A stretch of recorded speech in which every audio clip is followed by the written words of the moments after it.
आज मैं बोलने वाला हूँ हनुमान जी और काल नेमी की कहानी। हाँ, आपने बिल्कुल सही सुना।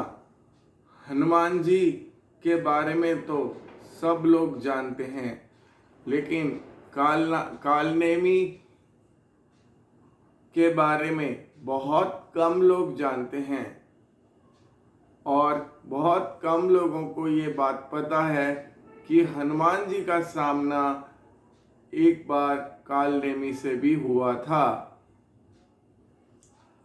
जब लक्ष्मण और मेघनाथ का युद्ध चल रहा था तो मेघनाथ ने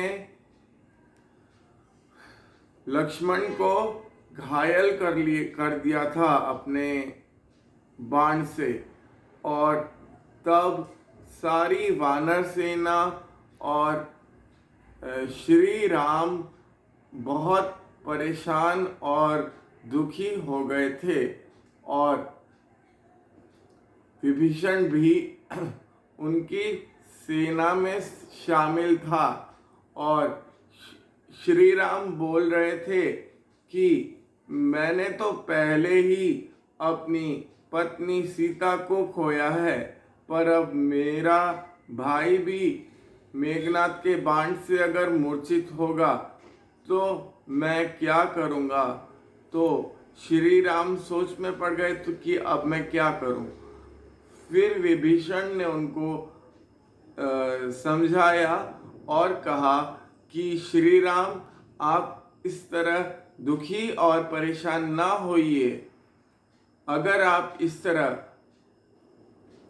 दुखी और परेशान होते रहेंगे तो इससे मेघनाथ को और बल मिलेगा और वह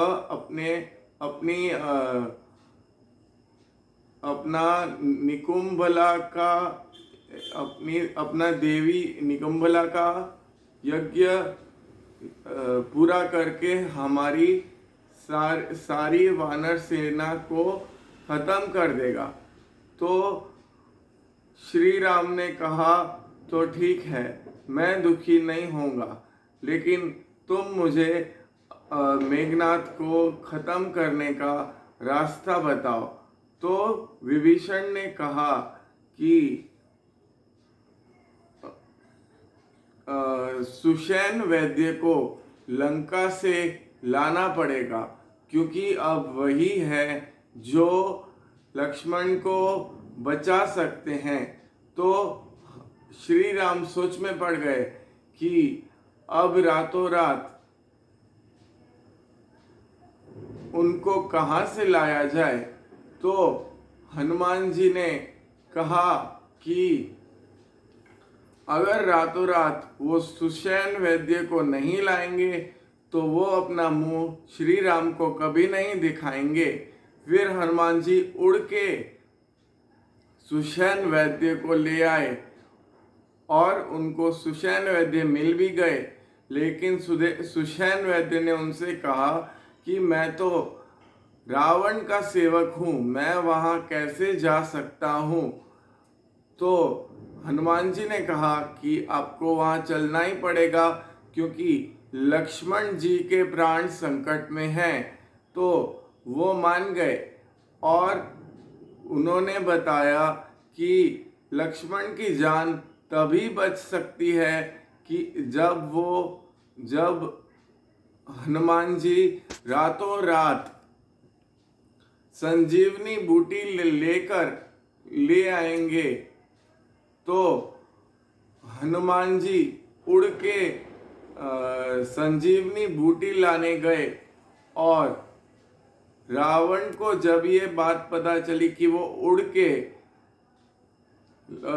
संजीवनी बूटी को खोजने गए हैं, तो वह सोच में पड़ गया कि हनुमान जी का रास्ता अब मैं कैसे रोकूं। तो पहले तो रावण को यकीन नहीं हो रहा था कि वह सफल भी होंगे या नहीं।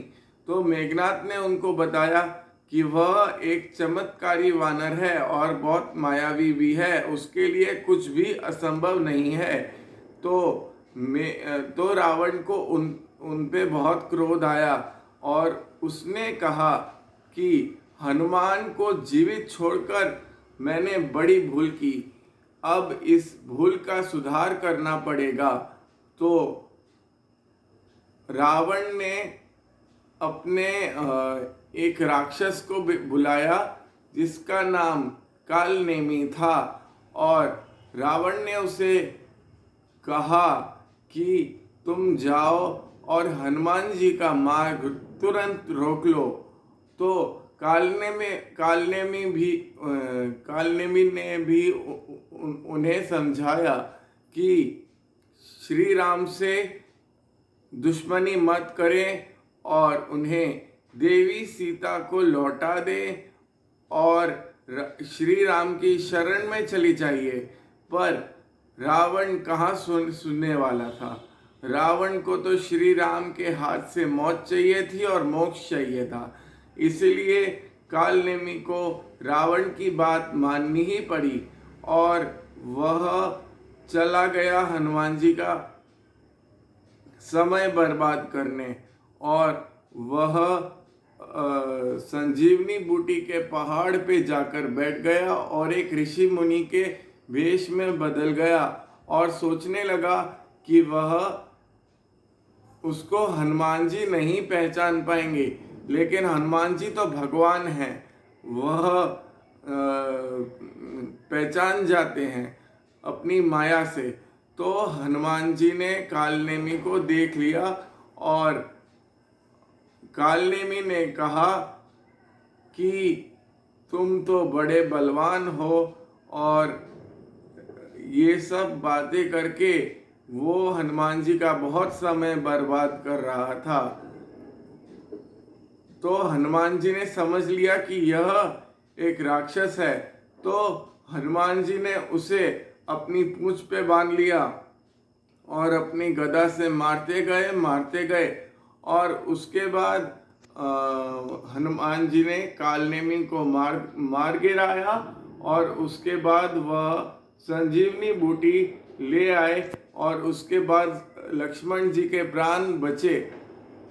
और लक्ष्मण जी के प्राण बचने के बाद मेघनाद का उन्होंने यज्ञ ध्वस्त कर दिया।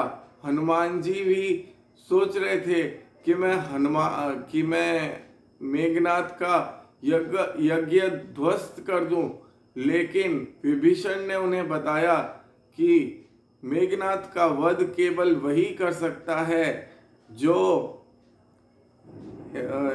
जिसने इसका यज्ञ विफल किया हो।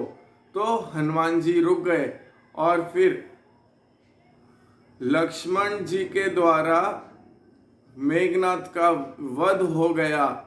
तो जब ये बात रावण को पता चली कि उसके पुत्र मेघनाद का वध हुआ है, तो रावण बहुत क्रोधित हो गया और मेघनाद के शव के सामने जाकर कहने लगा कि मैंने अपने किसी भी पुत्र से इतना प्रेम नहीं किया जितना अपने बेटे मेघनाद से किया।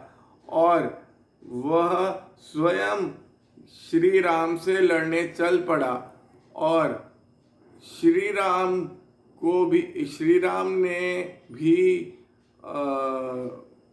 श्री राम और रावण के बीच भी बहुत दिनों तक भीषण युद्ध चलता रहा और अंत में रावण मारा गया। और फिर रावण का पूरा परिवार आया, मंदोदरी आई, फिर उसके नाना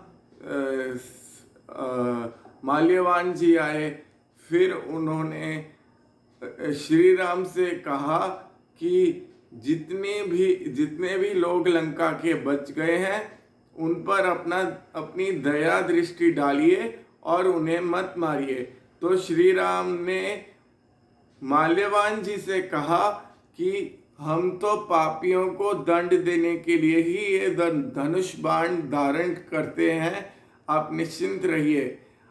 तो माल्यवान जी ने कहा कि अब आप लंका की सारी संपत्ति ले लीजिए। और लंका के राजा बन जाइए। तो श्री राम ने कहा नहीं,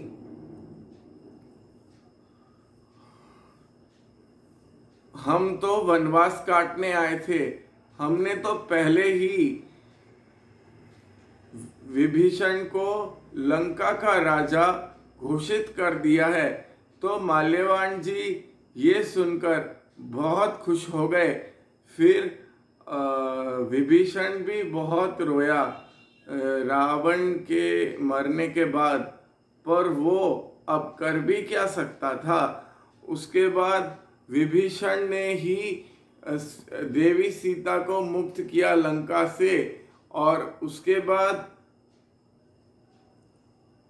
लंका को छोड़ के हमेशा हमेशा के लिए श्री राम अयोध्या चले गए, और वहाँ जाकर उनका राज्य अभिषेक हुआ, और लंका के लोग भी बहुत खुश हो गए कि महाराज राम अयोध्या लौट आए हैं। और लोगों ने बहुत उत्सव भी मनाया उनके लौटने की खुशी आने पे।